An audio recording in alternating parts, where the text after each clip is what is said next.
First ക്യാൻഡിലിന് നമുക്ക് ഉറപ്പായിരുന്നു ഇത് താഴേക്ക് ഡൗൺ സൈഡ് സ്കാൽപ്പിങ്ങിനുള്ള ഒരു അവസരം ഉണ്ട് എന്നുള്ളത്.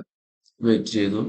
ക്യാൻഡിൽ കംപ്ലീറ്റ് ആയതിനു ശേഷം തന്നെ നമുക്ക് കറക്റ്റ് ഏകദേശം ഒരു 9:25 ലെവലിൽ നമ്മൾ എൻട്രി എടുത്തു.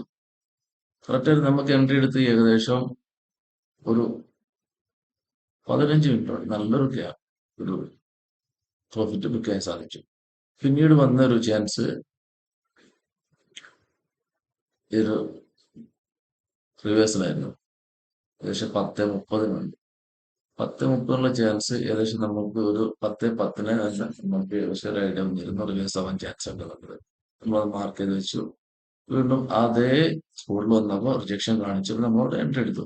അത് ബയേഴ്സിന്റെ നല്ലൊരു വോളിയം അവിടെ ഉണ്ടായിരുന്നു. ഇത് അപ്സൈഡിൽ നല്ലൊരു റാലി ഒന്ന് ക്യാപ്ചർ ചെയ്യാൻ പറ്റി.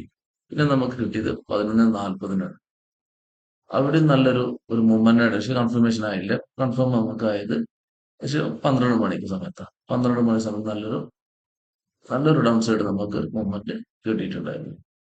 കറക്റ്റ് വോളിയം ബിൽഡ് ചെയ്തു 12 മണിക്ക് കറക്റ്റ് ആയിട്ടുള്ള ഒരു മൂവ്മെന്റ് നമുക്ക് കിട്ടിയിട്ടുണ്ട്. ഇത് സാധാ ക്യാൻഡിൽസ്റ്റിക് ഉപയോഗിക്കണമെന്നുണ്ടെങ്കിൽ നമുക്ക് ഈ ഒരു ഐഡിയ കിട്ടത്തില്ല. കറക്റ്റ് ആയിട്ട് ഒരു ഇൻഡിക്കേറ്റർ വേണ്ട നമുക്ക്. കറക്റ്റ് ഇത് മാത്രം മതി നല്ലൊരു പ്രോഫിറ്റ് ജനറേറ്റ് ചെയ്യാൻ.